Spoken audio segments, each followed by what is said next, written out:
మీరు మీ అభిమాన shows and serials TV కన్నా ముందు ఈటీవీ విన్ యాప్లో చూడండి.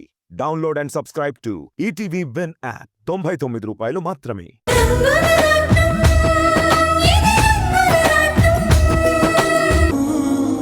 అమ్మగారు, నా చెల్లెలు ఇంత గొప్పింటి మనిషి అని తెలియక తనని నేను పెంచాను.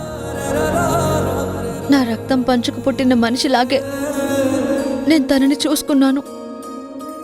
తను అక్క అని పిలిచినా నాకు అమ్మ అనే వినిపించేది. అందుకే తను నాకు దూరం అయిపోతుందంటే నేను తట్టుకోలేకపోతున్నాను.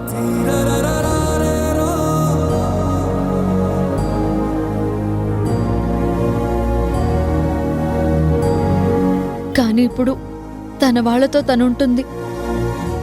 ఈ ఇంటి మనిషిని నిరూపణ అయినందుకు నాకు చాలా ఆనందంగా ఉంది.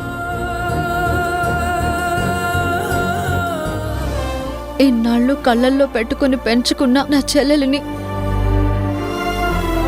ఇప్పుడు మీకు అప్పగిస్తున్నానమ్మగారు. ఏంటి రాణి, వర్షం ఆ మనవరాలైనంత మాత్రాన నువ్వు పరాయిదానివైపోతావా?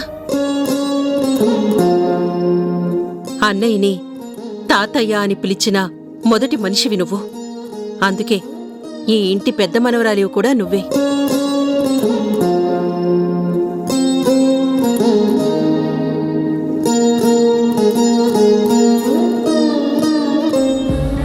నువ్వు వర్ష మీరందరూ ఎప్పుడూ మావాళ్లే. మనందరం ఒక్కటే. అవునమ్మా, నువ్వు రాధా మా ఇంటి మనుషులు. మీరెప్పటికీ పరాయి వాళ్ళు కాదు. కాకపోతే మన ఇళ్ల మధ్య దూరం ఉన్న బంధుత్వాలు దగ్గరగానే ఉంటాయి.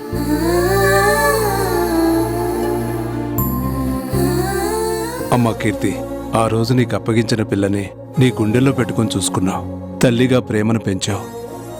తనకు కష్టం వస్తే నువ్వు కన్నీళ్లు పెట్టుకున్నావు.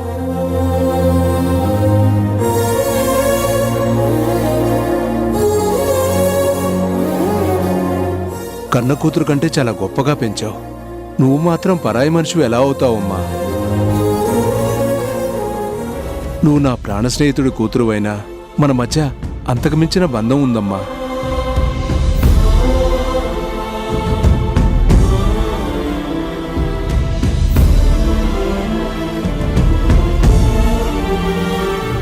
వర్ష రా.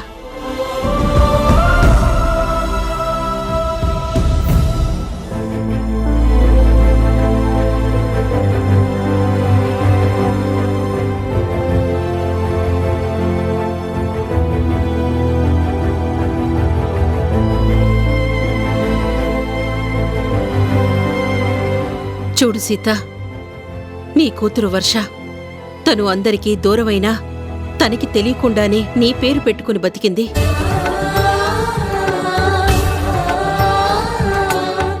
సీతాదేవిలాగే ఎన్నో కష్టాలు అనుభవించినా కుటుంబం గురించి ఆలోచించింది. ఇప్పుడు మళ్ళీ ఈ ఇంటికే వారసురాలిగా వచ్చింది.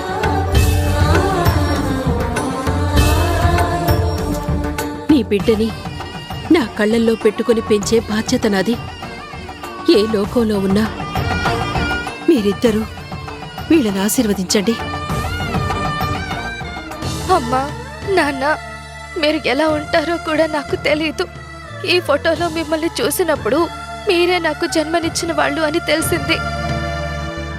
ఇప్పుడు నేను నా వాళ్లతో ఉన్నందుకు నాకు చాలా సంతోషంగా ఉంది. కానీ ఈ సంతోషంలో కూడా ఒక బాధ ఉందమ్మా. అది పాలనా పాలనా అమ్మ కడుపు చల్లనా హాయినే యువనా ఆమె దీవెనా ఆడినా ఆడినా స్నేహమెంత తీయనా ఆప్తులే మించిన ఆస్తి దొరకునా నీ వారెవరంటే నీకై నిలిచేవారేగా ఆనందాలే అనుబంధాలే సాగుగా వర్ష, ఊరుకో వర్ష.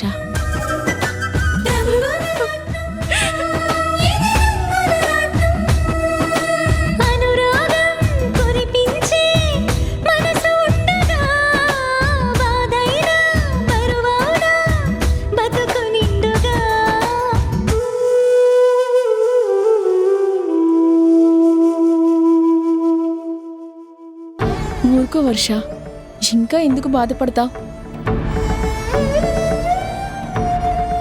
ఇంక నిన్నెవ్వరూ వేలెత్తి చూపించలేరు. శంకర్ ప్రసాద్ గారి మనవరాలిగా నీకు ఈ ఇంట్లో సర్వ అధికారాలు వచ్చాయి. ఇంకా కన్నీళ్ళెందుకు? ఇన్ని సంవత్సరాలు అన్ని మమకారాలకి దూరంగా బ్రతికాను. ఏ ప్రేమాభిమానాల గురించి తప్పించానో అవన్నీ నాకు దొరికాయి అన్న ఆనందం పూర్తిగా తీరకముందే ఈ ఇంటి నుంచి అడుగు బయట పెట్టవలసిన పరిస్థితి వచ్చింది. నువ్వే, కేవలం నువ్వే నన్ను మళ్ళీ నా ఇంట్లో ఉండేలా చేశావు. నీ రుణం ఎలా తీర్చుకోవాలో నాకు అర్థం కావడం లేదు. వర్ష, ఏంటి పిచ్చి పని? ఇందులో నేను చేసిందేముంది? ఇది నీ హక్కు. నీ హక్కు అందరికీ నేను చూపించాను. అంతకు మించి నేనేమీ చేయలేదు.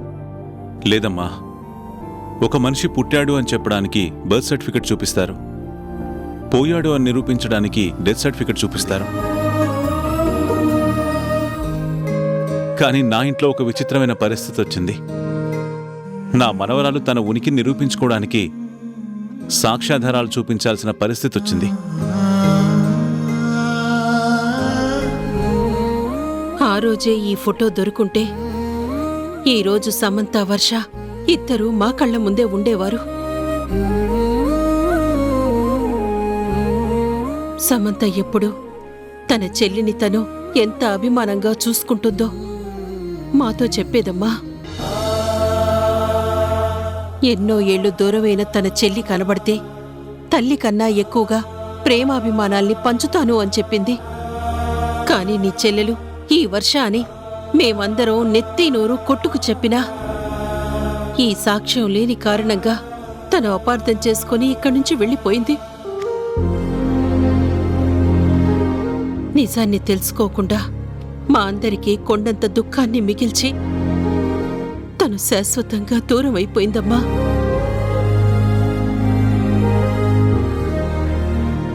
ఇప్పుడు మళ్ళీ ఈరోజు ఈ మనవరాలు ఇంట్లో ఉండకూడని పరిస్థితి ఏర్పడింది. ఇప్పుడు కూడా మేము ఆశలు వదిలేసుకున్నామమ్మా. ఆ దేవుడు మాకు ఇంత దౌర్భాగ్యమైన రాత రాశాడేంటా అని, మా వాళ్ళని మాకు దూరం చెయ్యాలని నిర్ణయించుకున్నాడేంటా అని చాలా ఏడ్చామమ్మా. కాని నువ్వొక దైవంలో వచ్చి ఆ ఫోటోను చూపించావు. మా మనవరాలు మా ఇంట్లో ఉండేలా చేశావు. ఒకప్పుడు సమంత విషయంలో నువ్వు తప్పుగా మాట్లాడావని ఈ చేత్తో నిన్ను కొట్టాను. మళ్ళీ ఇదే చేత్తో నీకు దండం పెడుతున్నానమ్మా. నువ్వు చేసిన ఈ గొప్ప పనికి మళ్ళీ జన్మంటూ ఉంటే నీ కడుపున పుట్టి నీ రుణం తీర్చుకుంటాను. తప్పు నానమ్మా. మీరు, తాతయ్య నా మీద కురిపిస్తున్న ఈ ప్రేమ నాకు చాలు. మీరు నాకు రుణం తీర్చుకోవడం ఏంటి?